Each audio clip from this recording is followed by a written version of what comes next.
early on. So they're running an aggro 11. lane with the movement early. Oh. Yes, the OD is ahead on CS in 19-9 against Oak. Is that really how First Blood happens? Old 11 just slightly overstays his welcome while up on top lane. It's an avalanche toss combo. Kaka will die on the He bottom. is trying to dive the Drow. No Gust skilled. Yeah, we got Kaka ready to Rolling Boulder. Oh, okay. Well, Rolling Thunder will not connect, as the imprisonment will do its work instead. What was that TP? I am uncertain. Here comes the Tiny with the toss combination underneath the tower. One more punch, not enough to do it. There is a Fairy Fire to give the Earth Spirit a little bit more life. Once again, not going to find his target.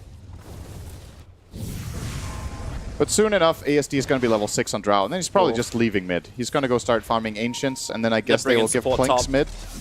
Trying to get the kill over on this Tiny, trying to juke it out in the tree lines. Now the vision will be gone, but Innocence, he had a little bit of extra time thanks to Fortune's End, focusing onto Old Chicken, and he cannot jump away in time. Innocence has that nuke. Purifying that off-laner while in mid. Drow Ranger, the orbs will do the work, and Kaka gets solo experience. Thanks to the fact the OD just ran away with haste. Oh, Ego. He's running the obvious way, and Dark fell. Dark was like, is really? Oh, anyway, didn't find the kill there, so... Be the easier trade-off, Rolling Thunder. Well, okay, that's a little bit off target. Tiny is nearby, and now Kaka in a little too deep. Avalanche connects, Dark's nearby. He does have the Shallow Grave available, so he can keep Kaka alive just that little bit longer, so the TP can happen, and no stuns available. They cannot get the damage. Okay, I almost want to follow that Burning Spear globally as it goes through over the top tier 2 tower. Whee! Yeah, they have the Observer Ward down. But with the reveal of Ego and the earlier damage, okay, Faith Beyond, they're going to jump in, thanks to the OD coming in. But then again, the kick, Faith Beyond actually goes further away into safety. As the OD imprisonment comes out, Oracle, he actually purges out, but there's no way to survive against that OD. Just continues to He's found a couple of non-friends, so here we go once again. Imprisonment up. Ego's wondering if he wants to get involved, but that's still a level 5 Clinks. He doesn't want to get involved. The Dire Scan, it will trigger. It's the Faceless Void who walks through it, but EHome may think they're trying to do Roshan, but the Spirit Siphon's already out from Old 11, and it's the issue from Clinks. He gets the Burning Army off with the Avalanche. They'll end up killing off the Earth Spirit, but the Chronosphere is nice on the Clinks and Drow range, but where's the damage from Old Chicken? It doesn't exist. It's there from the OD instead, but Ego, they still didn't get the kill. They're trying to fight away from the Burning Army, but Old 11, he is just the man to be on the front lines. It's a great Crypt Swarm. The Shallow Grave will keep him alive even longer. It really is old school combinations, even defensive imprisonment, buying a little bit more time as Old 11 comes out of it. Full health. It's a 2-for-1 trade-off. Hilariously enough, it's only the supports of EHome that go down. But maybe it won't end at that. Faith Beyond trying to push in the mid lane. Kaka's there. Death Prophet's rotating around the back. So here's your Rolling Boulder forward. Kick him back to the other side. And OD with already 8 Oracle's going to save him. Yes, he's going to come in. And okay, yeah, you're right. Ulti is up. Ego will arrive as well, but they turn on the Magnetize. 3 connected, all slowed up underneath the tower. Maybe ASE with a silence, and Faith Beyond, the damage is high. Old Chicken, he'll actually get in the backlines too. Try to slow down this Drow Ranger, or just kill off the Oracle. Both will be good for him. And ASD is in a world of hurt. Tiny is moving over. He needs to use the Avalanche to create a little bit more space. This Drow Ranger can push back and fight once more with the cold arrows. Old Chicken cannot get away. This is getting... I don't know. I can't tell you if that's good or not. Tiny was waiting for the denial. Kaka was waiting for the kill.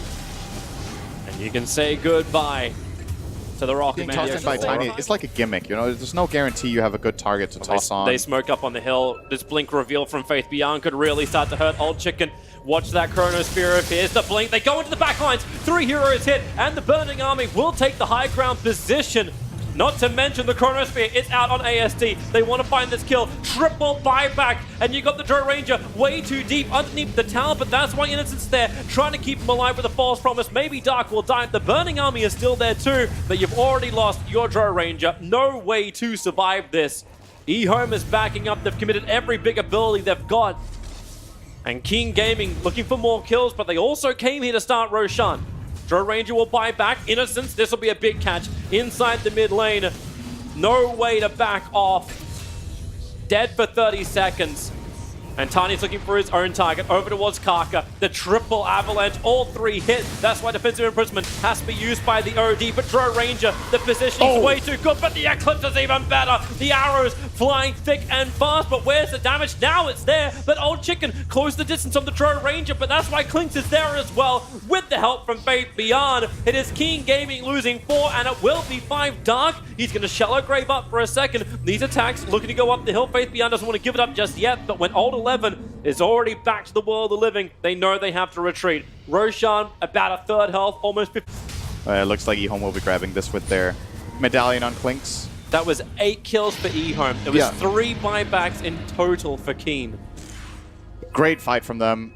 Honestly, the thing that really makes this is the engagement. Getting this triple Ravage with the blink that they don't know that Tide has a dagger. So there's a lot of surprise coming out here. The blink Ravage, they get the Drow in the backlines too to kill off the OD, and that makes this chrono instantly though. It takes time. This chrono doesn't do anything really because the core that's supposed to deal damage in the OD died beforehand, so they didn't really get the type of fight that they were looking for. As in live, we do find 1 kill here for EHome with. It's just a roaming dazzle. Yeah, we can keep just a roaming dazzle. Nothing new here. We can keep watching the big fight though, but yeah. This is when they just push it a little bit further, and Karka's like, it looks really good to actually go into Oracle, but Oracle delays them at the start. Oh my god. Sorry, I was watching live. You watch it live? He blinked, gusted the void, he was like, uh-oh, this ain't good. He TP'd out, and the rolling boulder was just right in front of his nose when he got out of that, so that was pretty close. But, well, at the end of all this, EHome, they grab an Aegis. Their Drow is now clearly top net worth. Has been picking up this Yasha on the Drow, so keeps scaling. Level 18 is inbound. Lots of more damage from that, obviously. Faith Beyond, Ravage gonna burn, and so does Old 11. But once we start to see that burst power damage that we remember from the Clinks of old, just ripping apart the Death Prophet. Obviously, when you hit him with a level 3 Gust, there's not a lot of armor on that Death Prophet. His Burning Army hits super hard. And what a hit in the back lines. Tiny gets a big avalanche toss out, but that's why they get the buyback out from the Death Prophet. That's 4 buybacks in the span of just a couple of minutes for Keen Gaming. That's why they look to get a couple of kills in return. Tiny being isolated. They're chasing down Innocence. They want 2 of these kills. Try and keep both of them in the camera shot, but it's very, very difficult. Tiny, with a quick toss away, creates some space, and because they've all come back, Oracle was able to survive. It'll only be 1 of the 2 heroes that Keen were chasing that will die. EHome was very happy with this.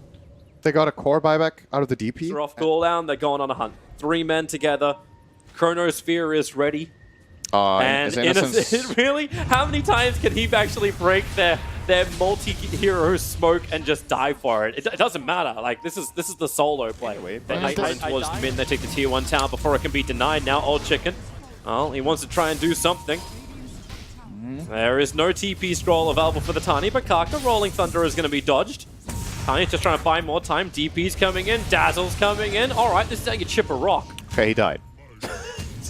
But how much do they have at level 6, but Drow was still playing the Ancient Area with her walking straight into them. Around the trees, he'll have to BKB pretty early, looking for the fight. Thought about the Exorcism, but hasn't found the target he wants. Now they'll find Drow Ranger. Karka moving forward, they'll Yule set her up for Faith Beyond. He comes in with the Ravage, he'll clip the supports, but not the core just yet. The TP out from ASD, well, he'll cancel it, and then just burn the Mana Style. They know it's time to fight, and Old 11 is way too deep with no support. Dark cannot get through the Burning Army. It's just a perfect line battle, and even the OD tossed back up on the top lane. His BKB will now be burned. Let's go with the Eclipse just to get the kill onto the Tiny. Blinks will be coming off cooldown. He begins to TP out. Now they find him, and now they kill him. Dazzle, the sole survivor of Keen Gaming. That's the fight that EHome was looking for. I hope we get a replay of this where you can see how much work Tiny actually did. The reason any of his key cooldowns and Ego is just like, thank you very much, I'll grab that kill if you don't want to use any cooldowns for it. I'm wondering if he actually had enough mana for Chronosphere. There's another kill. And this may just be the game. OD is dead for 54 seconds. Caught napping. They can start ripping through this base. Yeah. They're getting destroyed, Toby. This is... yeah. I mean, it was better than Game 1, and this was... Game 1 was 26 minutes, but this is... they have just been overwhelmed. This escalated quickly. Yep. Very quickly. Very great way of saying it. This game escalated very quickly. From even for about 20 minutes to boom. They're smoking. They're going to try and make some level of play here. Remember that Chrono was up, and there's 4 heroes just sitting there. Old Chicken, but look at him split! A full Delta, and the BKB mod chicken, well, it's not going to do much. They already killed off Dark in the back lines, as it was EHome. They saw it coming, and they battled through the rear. The Burning Army is back up again. Chronosphere on the draw range, but no, he pushes him back out, throws back into fighting condition. Tiny was the only one caught in at the end of the day. That's the game. There is no way back from this. You can have your ears rumble from the magnetize, but King Gaming call it. EHome, they will 2-0